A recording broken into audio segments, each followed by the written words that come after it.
ప్రభు నామంలో మీ అందరికీ నా హృదయపూర్వక వందనములు.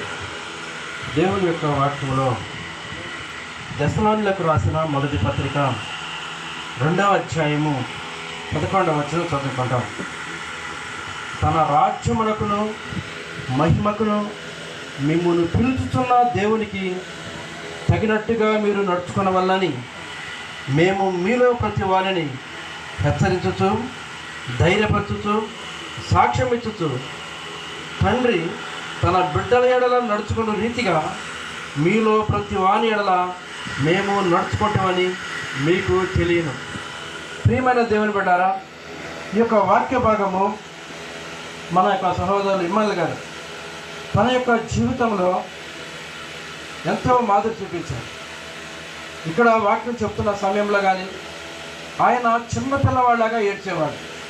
ప్రార్థన వాక్యం అయిపోయిన వెంటనే చిన్నపిల్లవాడిలాగా ఆయన ప్రార్థన చేయడం నేను అనేక సార్లు చూశాను. తర్వాత మేము ఇద్దరం ఇక్కడ ముగించుకుని మరలా ముత్తుకూరి వెళ్ళి అక్కడ వాక్యం చెప్పి అయిపోయిన తర్వాత మేమిద్దరము ఆ ఎండలో నిలబడి కొన్ని పత్రికలు ఇచ్చేవాళ్ళం. కరపత్రిక హిందీలో ప్రింట్ చేసి అనేక మంది నార్త్ ఇండియన్స్ ఉండటం వల్ల వారికి దేవుని యొక్క వాక్యం అందించాలని చిన్న బిడ్డల వలె నిలబడి ఆ యొక్క పత్రికలు అందించేవాడు. నిజంగా మన యొక్క సహోదరులు లేని లోటు అది తీర్చలేదు. కుటుంబములకు ఎంతో లోటు, సంఘానికి లోటు. అదేవిధంగా వ్యక్తిగతంగా నాకు కూడా ఎంతో చాలా బాధ, ఈ దినానికి కూడా ఆ బాధ నాలో ఉంటుంది. కారణం ఏంటంటే ఆయన యొక్క నమ్రత. నేను చిన్నవాడిని అయినప్పటికీ ఆయన నా మాటలు ఎప్పుడు కాదన్ను. అలాగే చేద్దాం బ్రదర్, అలాగే చేద్దాం. మేము ఆ విధంగా గోపాలపురంలో మేము పట్టలు మోసుకొని వెళ్ళి కూర్చోబెట్టి వాక్యం చెప్పాం. అలాగే కృష్ణపట్నంలో ఆ విధంగా చేశాం. ఆ విధంగా ఇంకా అనేకమైనవి మనము చేయాలన్న ఉద్దేశంతో బ్రదర్ నన్ను ఎంతగానో ప్రోత్సహిస్తూ ఉండేవాడు. అటువంటి యొక్క సహోదరుడు లేని లోటు తెచ్చలేదు. ఒక వ్యక్తి యొక్క విలువ ఆ యొక్క వ్యక్తి ఉన్నప్పుడు తెలియదు. ఎప్పుడైతే ఆయన ఆ యొక్క వ్యక్తి ఆ పర్సన్ లేరో ఆ యొక్క పర్సన్ యొక్క విలువ తెలుస్తుంది. నా ప్రియ సహోదరుడు సహోదరి, అందుకే అందరూ చాలా మంచిగా చెప్పారు. నేను ఎక్కువగా ఇంకా ముందుకు వెళ్ళాలి, కానీ దేవుని యొక్క వాక్యం నుండి 2 మాటలు చెప్పి ముగిస్తానుకున్నాను. తన రాజ్యమునకును మహిమకును మిమ్మల్ని పిలుపుతున్న దేవునికి తగినట్టుగా నడుచుకోండి. అది దేవుని యొక్క హెచ్చరిక. పౌలు గారు అదే చేసినారు. నేను ఏ విధంగా నడుచుకున్నానో మీరు సాక్షులు. ఆ యొక్క వాక్య భాగం అంతా మనం చూసినట్లయితే దశలోనులకు రాసిన మొదటి పత్రిక 2వ అధ్యాయంలో సువార్తను మాకు అప్పగించిన దేవునికి మేము ఈ విధంగా దేవుడు మాకు అప్పగించాడు కాబట్టి దీన్ని మేము అధికారులమని చెలాయించలేదు. తండ్రి బిడ్డల ఏళ్ళ జాలి పడినట్లు, తల్లి తన చంటి బిడ్డ ఏళ్ళ గారవించినట్లు నేను మిమ్మల్ని గారవించాను. ఆ విధంగా చేశారు మన బ్రదర్. అందులో అన్నమాట నేను చూసేవాడిని. కొంతమంది రాకపోతే వాళ్ళ ఇంటికి వెళ్ళి పిలుచుకొని వచ్చి వాళ్ళని మందిరానికి పిలిచేవాడు. కొంతమంది మేము రాలేము అదని ఇదని అనేక విధంగా మాట్లాడుతున్న సమయంలో వారిని ధైర్యపరిచి వారిని హెచ్చరిక చేసి ఏ విధంగా కానీ వారిని ఆ విధంగా గ్యాదర్ చేసేవాడు. అటువంటి యొక్క మంచి వ్యక్తి, దేవుని యొక్క సేవ. మేము వచ్చి వాక్యం బోధించే వారి ఒకసారి వచ్చి వెళ్ళిపోతాం, కానీ వారమంతా కనిపెట్టుకున్న మన సహోదరుడు. నిజంగా ఆయనకి మన యొక్క ఆయన చేసిన కార్యాలను మనం జ్ఞాపకం చేసుకోవాలి. ఆ విధంగా చేసే ఈ సంఘంలో అనేకమైన భేదాలు వచ్చినప్పటికీ, మనుషులు అనేకమైన ఒడిదుడుకులు వచ్చినప్పటికీ కష్టపడి నిలబడి పనిచేసి ఒక లేని సమయంలో అవసరమైతే డబ్బులు కూడా హెచ్చించి పనిచేసిన మన సహోదరు యొక్క కార్యాలను బట్టి ఎంతో దేవుని స్తుతించాలి.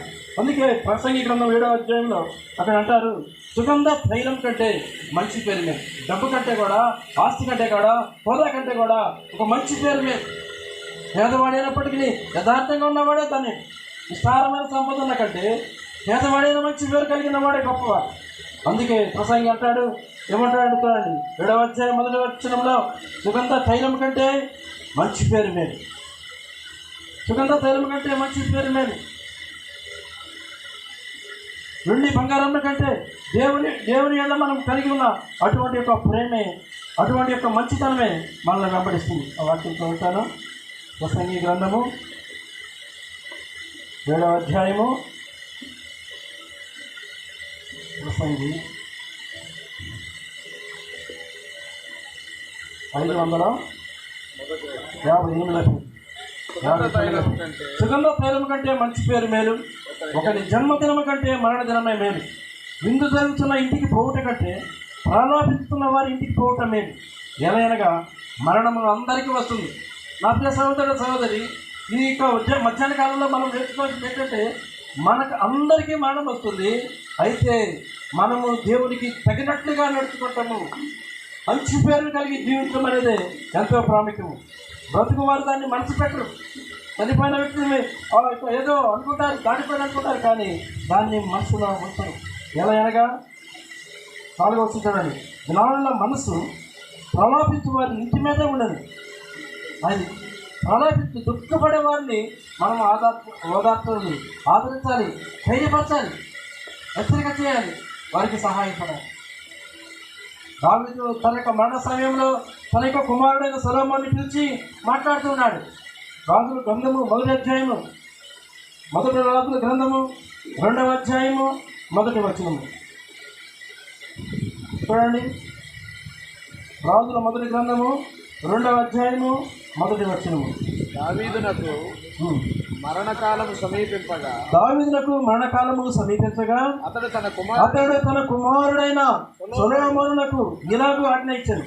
లోకులందరూ పోవలసిన మార్గంలో నేను పోతున్నాను, కాబట్టి నీవు ధైర్యం తెచ్చుకొని నిబ్బరం కలిగి నీ దేవుడైన యెహోవా అప్పగించిన దాన్ని కాపాడి ఆయన మార్గముల అనుసరించిన ఎడల నీవు ఏ పని పూనుకొనినాను, ఎక్కడ తిరిగినాను అన్నిటిలో వేగంగా నడుచుకుందువు.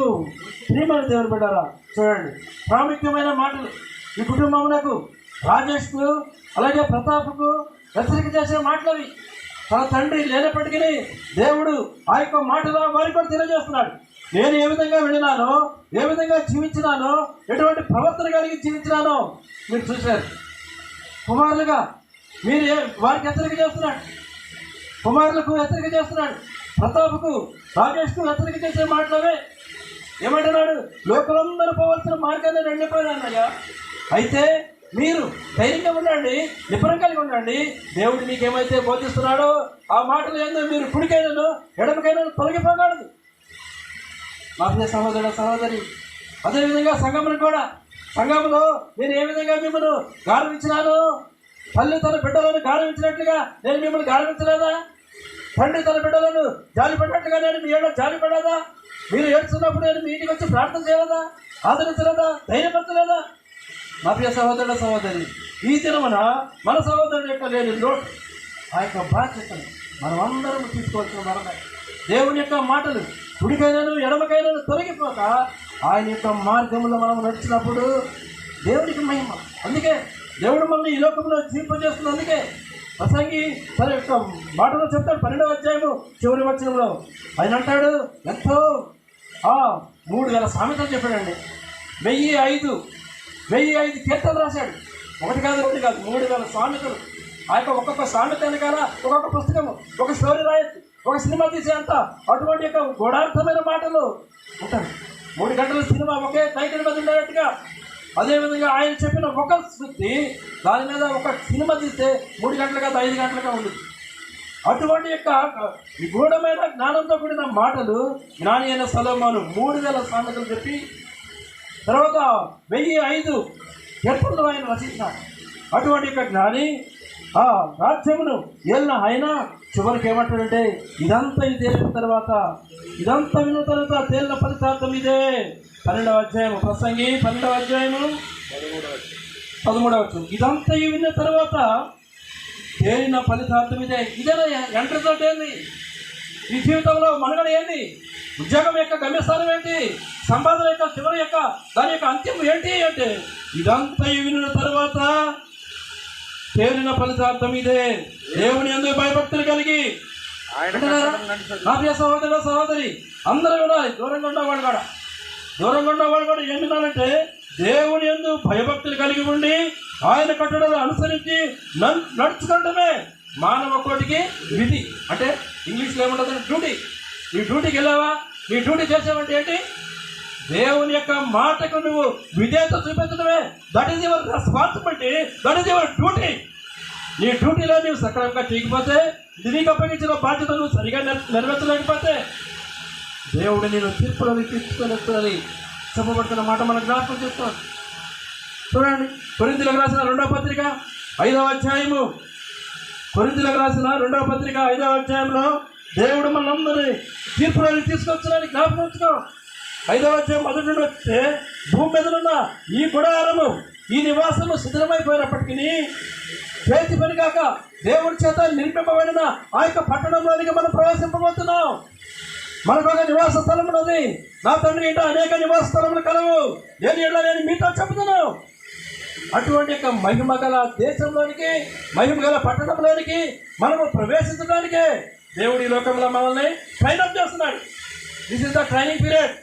ఈ యొక్క ట్రైనింగ్ పీరియడ్లో మనం ఏ విధంగా ఉంటున్నామో జాగ్రత్తగా చూసుకోవాలి. తర్వాత చూసినట్లయితే 10వ వచనము, ఎందుకనగా తాను జరిగించిన క్రియల చొప్పున అవి మంచివైన సరే చెడ్డమైన సరే దేహంతో జరిగించిన వాటి ఫలము ప్రతి వాడు పొందునని. తర్వాత మనమందరం క్రీస్తు న్యాయపీఠం ఎదుట ప్రత్యక్షము కావలేను. నా ప్రియ సహోదరి, దేవుని యొక్క న్యాయపీఠం ఎదుట మనమందరం ప్రత్యక్షం కావాలి. కాబట్టి మనము సిద్ధపాటు కలిగి ఉండాలి. మనకంటే ముందుగా దాటిపోయిన వారే ధన్యులు. అందుకే అదే మాట చెప్తున్నారు, క్రీస్తునందు మృతులు ధన్యులు. కాబట్టి కొంతమంది క్రీస్తులు లేకుండా చనిపోతున్నారు. వారి జీవితం ధన్యమని చెప్పడానికి వీల్లేదు. క్రీస్తుని కలిగి జీవించిన జీవితమే క్రీస్తు రక్తంతో కడుగుపడ్డవారు, నమ్మి బాప్తిసం పొంది రక్షణ పొందిన వారికే అది ధన్యకరమైన జీవితము, నిత్య రాజ్యము. అటువంటి వారికే ఆ యొక్క పరలోక రాజ్యము సిద్ధపరచబడింది. నా ప్రియ సహోదరి, అందుకే ప్రభువు గారు అంటాడు, నేను ఏ విధంగా నడుచుకున్నానో మీరే సాక్షి.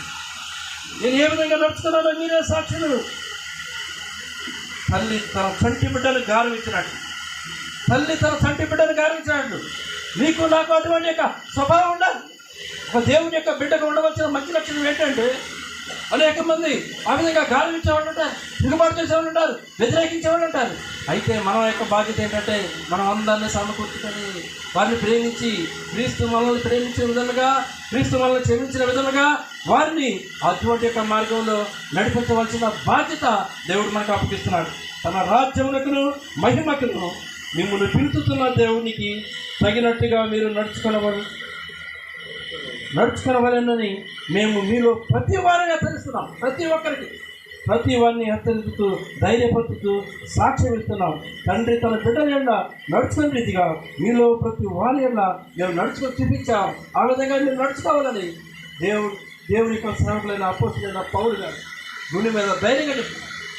నేను కూడా అటువంటి యొక్క మంచి మాదిరి కలిగి జీవించారు. ఆ విధంగా మన సహోదరు ఇమ్మాను గారు జీవించినారు, అనేక మందిని ఆదరించినారు, ధైర్యపరిచినారు, దేవుని మార్గంలో నడిపిస్తున్నారు. దేవుడి కుటుంబాన్ని ఆదరించాలి, ధైర్యపరచాలి, కుటుంబంలో కూడా ప్రగాఢ సానుభూతి తెలియజేస్తూ సమర్పిస్తున్నారు. అందరికీ వందనాలు.